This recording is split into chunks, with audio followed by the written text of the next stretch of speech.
Hi hello ಎಲ್ರಿಗೂ ನಮಸ್ತೆ. ಎಲ್ಲರೂ ಹೇಗಿದ್ದೀರಾ? ನಾನಂತೂ ಸ್ವಲ್ಪ ಓಕೆ. ಈಗ ತಾನೇ ಒಂದು ಟ್ರಿಪ್ನ ಮುಗಿಸ್ಕೊಂಡು ಬಂದು ಹೆಲ್ತ್ ರಿಕವರ್ ಮಾಡ್ಕೊತಾ ಇದ್ದೀನಿ.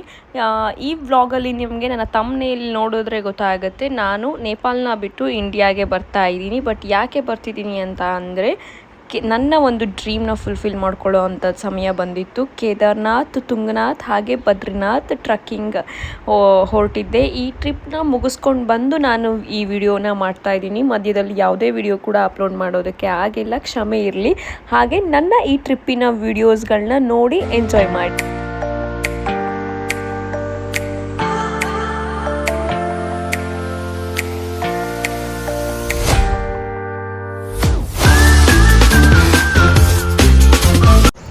ನಾನು ಈ ಸಲ ಇಂಡಿಯಾಗೆ ಬರೋದಕ್ಕೆ ಬಸ್ಸಲ್ಲಿ ಬರಬೇಕು ಅಂತ ಡಿಸೈಡ್ ಮಾಡಿದ್ದೆ. ಲಡ್ಡುನ ಬಿಟ್ಟು ನಾನು ಒಬ್ಬಳೇ ಬರ್ತಾ ಇರೋದು ಫಾರ್ ದ ಫಸ್ಟ್ ಟೈಮ್. ನಮ್ಮ ಮನೆಯಲ್ಲಿ ಯಾರೇ ಮನೆಯಿಂದ ಹೊರಟರು ಟ್ರಿಪ್ ಅಥವಾ ಸ್ವಲ್ಪ ದೂರ ದಿನಗಳು ಬರಲ್ಲ ಅಂತ ಹೊರಟರು, ಅವ್ರಿಗೆ ಕುಂಕುಮ ಇಟ್ಬಿಟ್ಟು ದೊಡ್ಡವ್ರು ಯಾರಿದ್ದಾರೆ ಅವರ ಆಶೀರ್ವಾದ ತಗೊಳ್ಳೋದು ಕಂಪಲ್ಸರಿ ಇರುತ್ತೆ. ಸೊ ಹಾಗಾಗಿ ನನಗೆ ರಿಕ್ಕಿ ಕುಂಕುಮ ಹಾಕಿ ನಾನು ಅವರ ಆಶೀರ್ವಾದ ತಗೊಂಡು ನಾವು ಹೊರಟ್ವಿ. ಭರತ್ಪುರ್ ನಮ್ಮ ಮನೆಯಿಂದ ಸ್ವಲ್ಪ ತುಂಬ ದೂರ ಬಸ್ ಬರುತ್ತೆ. ಈ ಒಂದು ಪ್ಲೇಸ್ ಕೊಟ್ಟಿದ್ರು, ಇಲ್ಲಿ ವೆಯ್ಟ್ ಮಾಡಿ ಅಂತ. ಅಲ್ಲಿ ವೆಯ್ಟ್ ಮಾಡ್ತಾ ಇದ್ವಿ. ಕನ್ನಡದಲ್ಲಿ ಹೆಂಗೆ ಬೈತು ಅದಕ್ಕೆ ನಾನು ಹೋಗ್ತಿದ್ದೀನಲ್ಲ, ಬೇಜಾರಾಗ್ತಾ ಇದೆಯಾ ನಿಮಗೆ? ನಿಜ ಹೇಳಿರಿಕೆ, ನಿಜವಾಗ್ಲೂ ಬೇಜಾರಾಗ್ತಿಲ್ವಾ? ಹೋಗ್ತಿದ್ದೀನಿ ಅಂತ ಖುಷಿ ಆಗ್ತಿದ್ಯಾ? ಅವರು ಪ್ರೀತಿನ ವ್ಯಕ್ತಪಡಿಸಲ್ಲ ಅಷ್ಟೇ. ನೀವು ನನ್ನ ಮಗನ ಮಾತ್ರ ಚೆನ್ನಾಗಿ ನೋಡ್ಕೊಳಪ್ಪ. ನಮ್ಮ ಮಗನ್ನ ಬೆಳಿಗ್ಗೆ ಬೇರೆ ಹೇಳ್ಬಿಟ್ಟವ್ರೆ, ನಮ್ಮ ಮಗ ಅದು ಅಂತ. ಕಠ್ಮಂಡುವಿಂದ ಬರಬೇಕಾಗಿದ್ದಂತಹ ಬಸ್ಸು 11:15 ಬರುತ್ತೆ ಅಂತ ಹೇಳಿದ್ರು. 12:45 ಬಂದಿರಲಿಲ್ಲ. ಕೊನೆಗೂ ಇಂಡಿಯಾ ಟು ನೇಪಾಲ್ ಅನ್ನೋ ಒಂದು ಬಸ್ ಬಂತು. ಬಟ್ ಈ ಬಸ್ ನಾವು ಹೊರಡಬೇಕಾಗಿದ್ದಂತಹ ಬಸ್ ಆಗಿರಲಿಲ್ಲ. ಇನ್ನೂ ಒಂದು 15 ಮಿನಿಟ್ಸ್ ವೆಯ್ಟ್ ಮಾಡಾದಮೇಲೆ ನಾವು ಹೊರಡಬೇಕಾಗಿದ್ದಂತಹ ಬಸ್ ಬಂತು. ನಾವು ಅಲ್ಲ, ನಾನು ಹೊರಡಬೇಕಾಗಿದ್ದಂತಹ ಬಸ್ ಬಂತು. ರಿಕ್ಕಿ ನನಗೆ ಲಗೇಜ್ ಎಲ್ಲ ಹಾಕೋದಕ್ಕೆ ಹೆಲ್ಪ್ ಮಾಡ್ತಿದ್ದಾರೆ. ಸೊ ಇದೇ ನಾನು ಹೋಗಬೇಕಾಗಿದ್ದಂತಹ ಬಸ್. ಕಂಫರ್ಟ್ ಆಗಿತ್ತು. ಬಟ್ ಸ್ಲೀಪಿಂಗ್ ಬಸ್ ಇಲ್ಲಿ ಇರೋದಿಲ್ಲ, ಸಿಟ್ಟಿಂಗ್ ಮಾತ್ರ ಇರುತ್ತೆ ಚೇರ್ಗಳೆಲ್ಲ. ಇಲ್ಲಿ ಸ್ಲೀಪಿಂಗ್ ಸಿಸ್ಟಮ್ ಇನ್ನೂ ಸ್ವಲ್ಪ ಕಮ್ಮಿ ಇದೆ, ಇನ್ನೂ ಬಂದಿಲ್ಲ. ಸೊ ಹತ್ಕೊಂಡು ಕೂತ್ಕೊಂಡು ರಿಕ್ಕಿಗೆಲ್ಲ ಕಳಿಸಿ ಆಯಿತು. ಅದಾದಮೇಲೆ ಹೋಗ್ತಾ ರಸ್ತೆ ತುಂಬ ಅಂದರೆ ತುಂಬಾ ಖರಾಬಾಗಿತ್ತು. ನೀವು ನೋಡ್ತಿದ್ದೀರಲ್ಲ, ಇದೇ ಥರ ಲಕ್ಕಿಲಿ AC ಬಸ್ ಆಗಿರೋದ್ರಿಂದ ಧೂಳು ಒಳಗಡೆ ಬರ್ತಾ ಇರಲಿಲ್ಲ. ಹೇಗೋ ಕಂಫರ್ಟಾಗಿ ಕೂತಿದ್ದೆ. ಬಟ್ ನಾನ್ AC ಬಸ್ ಇರೋರೆಲ್ಲ ಹೇಗೆ ಟ್ರಾವೆಲ್ ಮಾಡ್ತಾರೆ ಇಲ್ಲಿ ಅನ್ನೋದು ಒಂದು ದೊಡ್ಡ ಯಕ್ಷ ಪ್ರಶ್ನೆ ಆಗಿಬಿಟ್ಟಿತ್ತು ನನಗಂತೂ. ಈ ಪಹಾಡಲ್ಲಿ ಯಾವಾಗಲೂ ಹಿಂಗೆ, ಪಹಾಡಲ್ಲಿ ನಾವು ಟ್ರಾವೆಲ್ ಮಾಡ್ತೀವಿ ಅಂತ ಅಂದರೆ ಇದು ಎಕ್ಸ್ಪೆಕ್ಟೆಡೇ. ಒಂದು ಕಡೆ ಕೆಲಸಗಳು ನಡೀತಾ ಇರುತ್ತೆ, ಒಂದು ಕಡೆ ಧೂಳಿರುತ್ತೆ, ಪ್ರಪಾತ, ಮೌಂಟೇನ್, ತುಂಬಾ ನನಗಂತೂ ಅಭ್ಯಾಸ ಆಗ್ತಾ ಇದೆ. ಸೊ ಇಲ್ಲಿ ಅಷ್ಟೇ ಬಸ್ ಯಾವ ಥರ ಅಲ್ಲಾಡ್ತಿತ್ತು ಅಂದರೆ, ಓ ಮೈ ಗಾಡ್, ಟೈಮ್ ಕಳೀತಾ ನನಗೆ ಮನೆ ನೆನಪಾಗ್ತಾಯಿತ್ತು, ಲಡ್ಡು ನೆನಪಾದ, ವಿಡಿಯೋ ಕಾಲ್ ಮಾಡ್ತಾಯಿದ್ದ. ಆಲ್ರೆಡಿ ಗಡ್ಡಿರೋ ದಾರೆ ಸ್ಟಾರ್ಟ್ ಆಗಿತ್ತು. ಊಟಕ್ಕೆ ಅಂತ ನಿಲ್ಲಿಸಿದ್ದಾರೆ. ಟೈಮ್ ಬಂದುಬಿಟ್ಟು 5:15 ಆಗಿದೆ. ಸೊ ಇನ್ನೇನು ಸಿಗಲ್ಲ. ಚಿಕನ್ ಹೇಳಿದ್ದೀನಿ, ಟೋಕನ್ ಇಟ್ಕೊಂಡು ಕೂತ್ಕೋಬೇಕಂತೆ, ಅವರೇ ತೊಗೊಂಡು ಬರ್ತಾರಂತೆ. ಮೋಮೋ ಅಂತ ಬರ್ತಿದೆ, 1 ಪ್ಲೇಟ್ ಮೋಮೋ.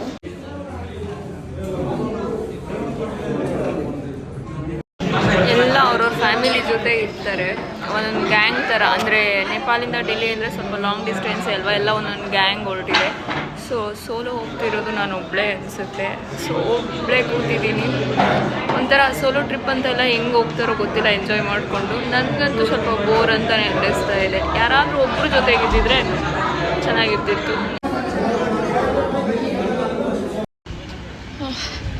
1 ಪ್ಲೇಟ್ ಮೋಮೋ ತೊಗೊಂಡಿದ್ದು, 3 ಮೋಮೋ ತಿನ್ನಲಿಲ್ಲ. ಸಿಕ್ಕಾಪಟ್ಟೆ ಖಾರ ಆಗಿತ್ತು. ನಾನು ಆವಾಗ ನೋಡಿ ನಮ್ಮ ಬಸ್ಸು, ಈ ಕಡೆ ಇರೋದು ನಮ್ಮ ಬಸ್ಸು. ನಾನು ನಾಳೆ ಎಷ್ಟೊತ್ತಿಗೆ ಇಂಡಿಯಾ ತಲುಪ್ತೀನಿ ಅಂದರೆ, ನಾಳೆ ಒಂದು 3 ಗಂಟೆಗೆ ಇಂಡಿಯಾ ತಲುಪ್ಬೋದು. ಇದೇ ನಾನು ಬಂದಿದ್ದಂತಹ ಬಸ್ಸು. ಇಮ್ಯಾಜಿನ್ 28 hours ಇದರಲ್ಲೇ ಕೂತ್ಕೊಂಡು ಬಂದಿದ್ದೀನಿ. ಗಾಡಿ ಊಟಕ್ಕೆ ಅಂತ ಅನಿಸಿದ್ರು ಅಲ್ಲ. ಸೊ AC ಆಫ್ ಆಗಿದೆ.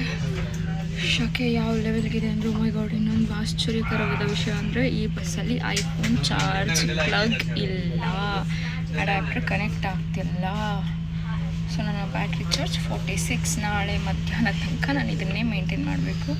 ಸೊ ವಿಡಿಯೋ ಎಲ್ಲ ಈಗ ಕ್ಲೋಸ್ ಮಾಡಿ ಕೂತ್ಕೋಬೇಕು. ಇವಾಗ ಗೊತ್ತಾಗಿದ್ದಂತಹ ವಿಷಯ, ಐಫೋನ್ ಚಾರ್ಜ್ ಆಗ್ತಿಲ್ಲ. ಎಲ್ಲಾದರೂ ಹೋಟೆಲಲ್ಲಿ ಇಟ್ಕೊಟ್ರೆ ಚಾರ್ಜ್ ಅಲ್ಲೇ ತೊಗೊಂಡು ಹೋಗಬೇಕು. ಇನ್ನೊಂದು ಮೊಬೈಲ್ ಇದೆ ಎನಿವೇಸ್, ಇಂಡಿಯಾ ಸಿಮ್ ಇರುವಂಥದ್ದು. ಸೊ ಇಂಡಿಯಾ ಇನ್ನೇನು ಸ್ವಲ್ಪ ಹೊತ್ತಲ್ಲಿ ಕ್ರಾಸ್ ಮಾಡಾದಮೇಲೆ ಆ ಮೊಬೈಲ್ನ ಯೂಸ್ ಮಾಡ್ತೀನಿ. ನನಗೆ ನನ್ನ ಬೋರ್ನ ಹೋಗ್ಸೋದಕ್ಕೆ ನನಗೆ ಸಾಥ್ ಕೊಟ್ಟಿದ್ದು ಅಂದರೆ ಮುಖರ್ಜಿಯ ಕನಸುಗಳು. ಅರ್ಧ ಓದಿ ಇಟ್ಟಿದ್ದೆ ತುಂಬ ತಿಂಗಳುಗಳ ಹಿಂದೆ, ಇನ್ನು ಒಂದು ಸ್ವಲ್ಪ ಮಾತ್ರ ಕಂಪ್ಲೀಟ್ ಮಾಡೋಕ್ಕೆ ಆಯಿತು. ಚೆಕ್ಕಿಂಗ್ ಆಗ್ತಾ ಇದೆ ಬಾರ್ಡರಲ್ಲಿ. ಸಡನ್ನಾಗಿ ಬಂದ್ಬಿಟ್ಟು ಯಾಕೆ ಬಂದಿದ್ದೀರಾ, ಯಾವುದು ಅಂತ ಹೇಳ್ಬಿಟ್ಟು ಏನಾಗ್ತಿದೆ, ಯಾರು ಇವರು ಯಾಕೆ ಹಿಂಗೆ ಹೇಳ್ತಿದ್ದಾರೆ ಅಂತ ಅನ್ನಿಸ್ತಿತ್ತು. ಬಟ್ ಚೆಕ್ಕಿಂಗು ನನ್ನದು ಇಲ್ಲಿದು ಸಿಟಿಜನ್ಶಿಪ್ ಕಾರ್ಡ್ ಇಸ್ಕೊಂಡು ಹೋಗಿದ್ದಾರೆ. ಇಂಡಿಯಾ ಬಾರ್ಡರ್ ಎಂಟ್ರಿ ಆಗ್ತಾ ಇದ್ದಂಗೆ ಏನಾಗುತ್ತೆ ಅಂದರೆ, ನೇಪಾಲ್ ಬಾರ್ಡರಲ್ಲಿ ಇರೋರು ನೇಪಾಳದವರೇ ಬಂದುಬಿಟ್ಟು ಬಸ್ ಒಳಗಡೆನೇ ಬರ್ತಾರೆ. ಯಾವುದು ಕ್ರಾಸ್ ಮಾಡಿ ಹೋಗುತ್ತೆ ಆ ಬಸ್ ಒಳಗಡೆನೇ ಬಂದುಬಿಟ್ಟು ಯಾರು ಸಿಂಗಲ್ ಲೇಡೀಸ್ಗಳಿರ್ತಾರೆ ಅಥವಾ ಗರ್ಲ್ಸ್ ಯಾರಿರ್ತಾರೆ ಅವ್ರ ಹತ್ರ ಹೋಗ್ಬಿಟ್ಟು ವಿಚಾರಿಸ್ತಾರೆ ಫಸ್ಟು, ಎಲ್ಲಿಂದ ಬರ್ತಿದ್ದೀರಾ, ಯಾಕೆ ಬರ್ತಾ ಇದ್ದೀರಾ ಅಂತ ಹೇಳಿಬಿಟ್ಟು. ಸೊ ಒಬ್ಬರೇ ಇದ್ದಾರೆ ಅಂತ ಎಲ್ಲ ಹೇಳಿದ್ರೆ, ಫ್ಯಾಮಿಲಿ ಇಲ್ಲ ಅಂತ ಹೇಳಿದ್ರೆ ಇಲ್ಲಿ ಒಳಗಡೆ ಬಂದುಬಿಟ್ಟು ಎಂಟ್ರಿ ಮಾಡಿಸ್ಬೇಕು. ಅಂದರೆ ನಾಗರಿಕ ಅಂತ ಹೇಳ್ತಾರಲ್ಲ, ಅದನ್ನು ಇಟ್ಕೊಂಡು ನಂಬರ್ ಎಲ್ಲ ಕೊಡಬೇಕಾಗುತ್ತೆ ಇವ್ರಿಗೆ.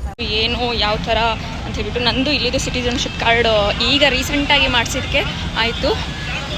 ಸೊ ನಾನು ನೇಪಾಲ್ ಬಾರ್ಡರ್ ಕ್ರಾಸ್ ಮಾಡ್ತಾ ಇದ್ದೀನಿ, ತೋರಿಸ್ತೀನಿ. ಈಗ ಕಾಣ್ತಾ ಇದೆಯಲ್ಲ ಮಂಟಪದ ಥರ, ಅದು ಬಂದುಬಿಟ್ಟು ನೇಪಾಲ್ ಬಾರ್ಡರ್ ಇರುತ್ತೆ. ಸೊ ಇದನ್ನು ಕ್ರಾಸ್ ಮಾಡ್ಕೊಂಡು ಹೋದರೆ ಇಂಡಿಯಾ ಬಾರ್ಡರ್ ಇರುತ್ತೆ. ಸೊ ಬಸ್ಸವರು ನಮ್ಮನ್ನು ಬಿಟ್ಬಿಟ್ಟು ಅವ್ರ ಪಾಡಿಗೆ ಅವ್ರು ನಿಧಾನಕ್ಕೆ ಮೂವ್ ಮಾಡ್ತಾಯಿದ್ರು. ಸೊ ನಾವು ಹೋಗ್ಬಿಟ್ಟು ಬಸ್ ಹತ್ಕೊಂಡ್ವಿ. ಸೊ ಬಸ್ ಹತ್ಕೊಂಡ್ಮೇಲೆ ಗೊತ್ತಾಗಿದ್ದು ನಮಗೆ ಇಲ್ಲಿ ಒಂದು ಬಿಗ್ ಚೆಕಿಂಗ್ ಇರುತ್ತೆ, ಲಗೇಜ್ ಚೆಕಿಂಗ್ ಇರುತ್ತೆ ಅಂತ ಹೇಳಿಬಿಟ್ಟು. ಇದು ಏರಿಯಾ ತುಂಬಾ ಗಲೀಜಾಗಿತ್ತು. ಅಂದರೆ ಎಲ್ಲ ಬಸ್ಗಳೂ ತುಂಬ ಬಸ್ಗಳಿರುತ್ತೆ ಅಲ್ಲ, ತುಂಬ ಒಂದು ಅರ್ಧ ಗಂಟೆ ಮೇಲ್ಗಡೆ ಒಂದೊಂದು ಬಸ್ ವೆಯ್ಟ್ ಮಾಡಿದ್ದೀವಿ ನಾವು. ಒಂದೊಂದು ಬಸ್ ಕ್ಲಿಯರ್ ಆಗ್ತಿದ್ದಂಗೆ ಇನ್ನೊಂದು ಬಸ್ಸಿಂದ ಇದು ಮಾಡ್ತಾರೆ. ಬಸ್ಸಲ್ಲಿ ಯಾವುದೇ ಕಾರಣಕ್ಕೂ ಒಂದು ಲಗೇಜು ಕೂಡ ಬಿಡೋ ಹಾಗಿಲ್ಲ. ನಮ್ಮ ಲಗೇಜ್ಗಳನ್ನ ತೊಗೊಂಡು ನಾವು ಬಂದುಬಿಟ್ಟು ಚೆಕಿಂಗ್ ಲೈನಲ್ಲಿ ನಿಂತ್ಕೋಬೇಕು. ಸೊ ಇಲ್ಲಿ ಅವರು ನಮ್ಮ ಡಾಕ್ಯುಮೆಂಟ್ನ ವೆರಿಫಿಕೇಷನ್ ಮಾಡ್ತಾರೆ. ನಂದು ಇಲ್ಲಿದು ನಾಗರಿಕ ಕಾರ್ಡ್ ಅಂತ ಹೇಳಿಬಿಟ್ಟು ಸಿಟಿಜನ್ಶಿಪ್ ಕಾರ್ಡ್ ಇದು ಇದ್ದಿದ್ದಕ್ಕೆ ಈಸಿ ಆಯಿತು. ಯಾರ್ದೆಲ್ಲ ಇಂಡಿಯಾದಿಂದ ಬಂದಿರ್ತಾರೆ ಅವ್ರಿಗೆ ಸ್ವಲ್ಪ ಲಾಂಗ್ ಪ್ರೊಸೀಜರ್ ಇರುತ್ತೆ. ಯಾಕೆ ಬಂದಿದ್ದೀರಾ, ಎಲ್ಲಿಗೆ ಬಂದಿದ್ದೀರಾ, ಈಗ ಎಲ್ಲಿ ಹೋಗ್ತಿದ್ದೀರಾ, ಆ ಥರ ಎಲ್ಲ ಡೀಟೇಲ್ಸ್ ತೊಗೋತಾರೆ. ಇಲ್ಲಿ ಜಸ್ಟು ಬ್ಯಾಗಿನ ಚೆಕಿಂಗ್. ನೇಪಾಲ್ ಬಾರ್ಡರ್ ಕ್ರಾಸ್ ಮಾಡಿ ಇಂಡಿಯಾಗೆ ಎಂಟ್ರ್ ಆಗ್ತಾ ಇದೆ. Just India entry I mean U ಪಿಗೆ ಎಂಟ್ರಿ ಆಯಿತು. ಇಂಡಿಯಾ ಬಾರ್ಡರ್, ಇದು ಇಂಡಿಯಾ ಬಾರ್ಡರ್ ಕ್ರಾಸ್ ಆಗಿದೆ ಇವಾಗ.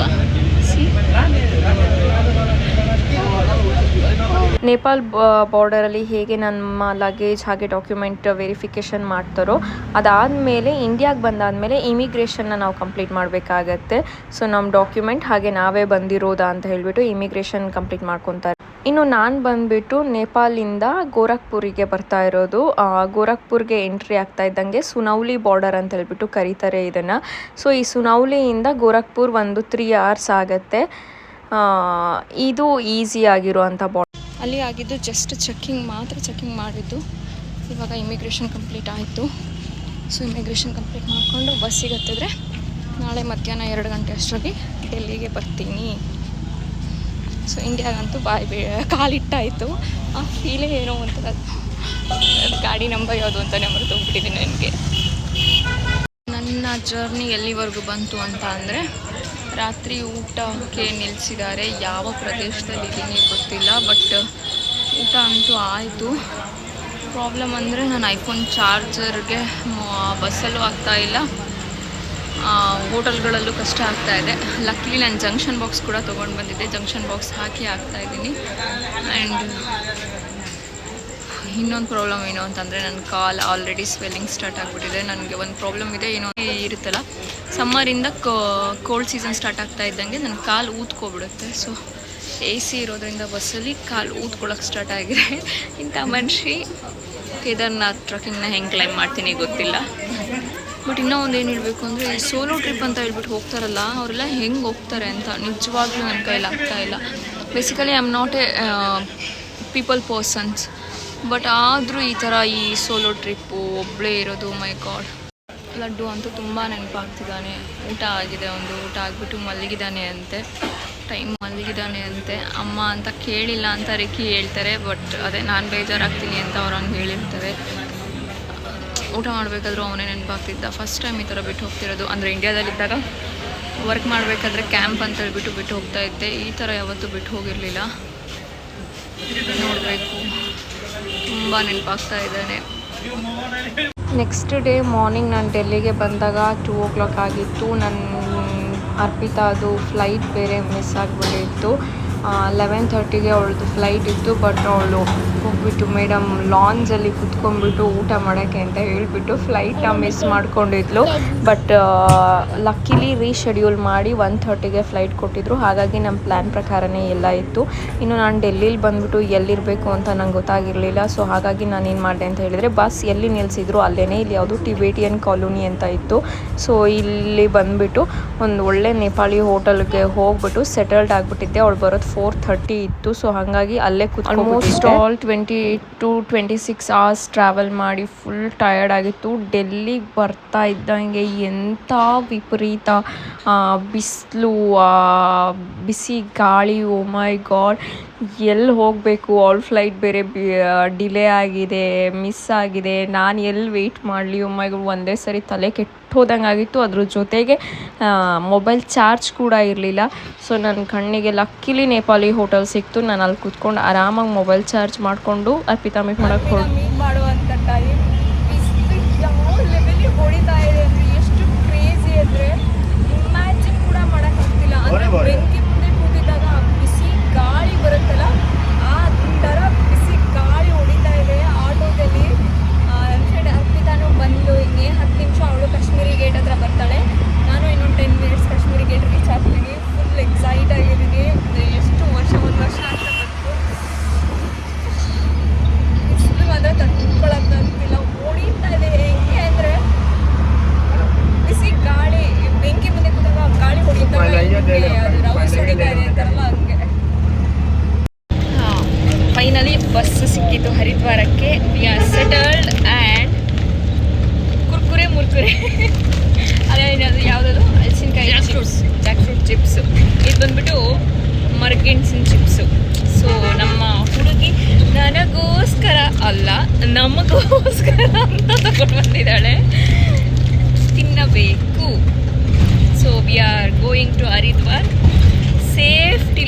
ಊಟಕ್ಕೆ ಸ್ಟಾಪ್ ಕೊಟ್ಟಿದ್ದಾರೆ. ಎಲ್ಲ ಮಾಡಿ ಮಲ್ಕಳಿ. ಎಲ್ಲಿ ಸ್ಟಾಪ್ ಕೊಟ್ಟಿದ್ದಾರೆ ಅಂತ ಗೊತ್ತಿಲ್ಲ. ಆಲ್ಮೋಸ್ಟ್ ಆಲ್ ಡೆಲ್ಲಿ ಕ್ರಾಸ್ ಮಾಡಿದ್ದೀವಿ ಅಲ್ಲ. ಇನ್ನೊಂದು 3-4 hours ಹರಿದ್ವಾರ್ ರೀಚ್ ಆಗ್ತೀವಿ. ನಮ್ಮ ಡಾರ್ಲಿಂಗ್ ಇನ್ನೂ ಹೇಳ್ತಿಲ್ಲ ಯಾಕೆ ಫ್ಲೈಟ್ ಮಿಸ್ ಮಾಡಿದ್ಲು ಅಂತ. ಊಟ ತಿನ್ಬೇಕಾದ್ರೆ ಹೇಳಿಸ್ತೀನಿ ಯಾಕೆ ಫ್ಲೈಟ್ ಮಿಸ್ ಮಾಡಿದ್ಲು ಅಂತ. ವೆರಿ ಇಂಟ್ರೆಸ್ಟಿಂಗ್ ಸ್ಟೋರಿ ಇದೆ. ಯಾಕೆ ಫ್ಲೈಟ್ ಮಿಸ್ ಮಾಡಿದ್ಲು ಅರ್ಪಿ ಅಂತ ನಾನು ಮುಂಚೆನೇ ಹೇಳಿದ್ದೀನಿ ಯಾಕೆ ಫ್ಲೈಟ್ ಕೂಡ ಮಿಸ್ ಆಯಿತು ಅಂತ ಹೇಳಿಬಿಟ್ಟು. ಸೊ ಇಲ್ಲಿ ಊಟ ಮಾಡೋಕ್ಕೆ ನಿಲ್ಲಿಸಾದ್ಮೇಲೆ ನಾವು ಊಟ ಮಾಡ್ತಾ ಇರ್ಬೇಕಾದ್ರೆ ನನಗೆ ಮಡಕೆ ಚಾಯ್ ಕೂಡ ಸಿಕ್ತು. ಎಲ್ಲಿ ಹೋದರೂ ಮಡಕೆ ಚಾಯ್ ಅನ್ನೋದು ನನಗೆ ಸಿಗುತ್ತೆ. ಅದೊಂದು ದೊಡ್ಡ ಖುಷಿ. ಸೊ ಅದಾದಮೇಲೆ ಊಟ ಗಿಟ್ಟೆಲ್ಲ ತಿನ್ಕೊಂಡು ನಾವು ಹರಿದ್ವಾರ್ ರೀಚ್ ಆದಾಗ 11:45 ಆಗಿತ್ತು. ಸೊ ಅಲ್ಲಿ ನಾವು ಹರಿದ್ವಾರ್ಗೆ ಮುಂಚೆನೇ ನಾನು ಹೋಟೆಲ್ ಬುಕ್ ಮಾಡಿದ್ದೆ, ಸೇವಾ ಆಶ್ರಮ್ ಅಂತ ಹೇಳಿಬಿಟ್ಟು. ಹೋಟೆಲ್ ಬುಕ್ ಮಾಡಿದ್ರಿಂದ ನಮಗೆ ಈಸಿ ಆಯಿತು. ಹೆಣ್ಮಕ್ಳು ಇಬ್ಬರೇ ಇರೋದ್ರಿಂದ ಈ ಥರ ಆಶ್ರಮ ಅಥವಾ ಧರ್ಮಶಾಲಾ ಬುಕ್ ಮಾಡ್ಕೊಳ್ಳೋದು ಬೆಟರ್ ಅನಿಸುತ್ತೆ. ವರ್ತ್ ಕೂಡ ಇರುತ್ತೆ ಅಮೌಂಟ್ ವೈಸ್ ನೋಡಿದ್ರೆ. ಇಲ್ಲಿ 12 ಆದಮೇಲೆ ಸೇವಾಶ್ರಮ ಓಪನ್ ಇರಲ್ಲ ಅಂತ ಹೇಳಿದರು. ಬಟ್ ನಾವು ಮುಂಚೆನೇ ಬುಕ್ ಮಾಡಿದ್ರಿಂದ, ಹಾಗೆ ನಮಗೆ ಸೇವಾಶ್ರಮದಲ್ಲಿ ಇದ್ದವರು ಕೂಡ ಒಳ್ಳೆಯವರು ಇದ್ದಿದ್ದರಿಂದ ಅಲೋ ಮಾಡಿದ್ರು. ಸೇಫ್ಟಿಲಿ ನಾವು ರೀಚ್ ಆದ. ಇದು ನನ್ನ Nepal to Delhi to Haridwar vlog ಇತ್ತು. ನೆಕ್ಸ್ಟ್ ಬರುವಂತಹ ವ್ಲಾಗ್ ಇನ್ನೂ ಇಂಟ್ರೆಸ್ಟಿಂಗ್ ಆಗಿರುತ್ತೆ. ಆ ವ್ಲಾಗ್ಗಳನ್ನ ನೋಡ್ತಾ ಇರಬೇಕು ಅಂದರೆ ನನ್ನ ಚಾನಲ್ನ ವಾಚ್ ಮಾಡ್ತಾ ಇರಿ. ಈ ವಿಡಿಯೋ ಇಷ್ಟ ಆಗಿದ್ದಲ್ಲಿ ಲೈಕ್ ಮಾಡಿ, ಶೇರ್ ಮಾಡಿ, ಕಮೆಂಟ್ ಮಾಡಿ. ಹಾಗೆ ಪ್ಲೀಸ್ ಸಬ್ಸ್ಕ್ರೈಬ್ ಮಾಡಿ ನೋಡಿ. Thank you.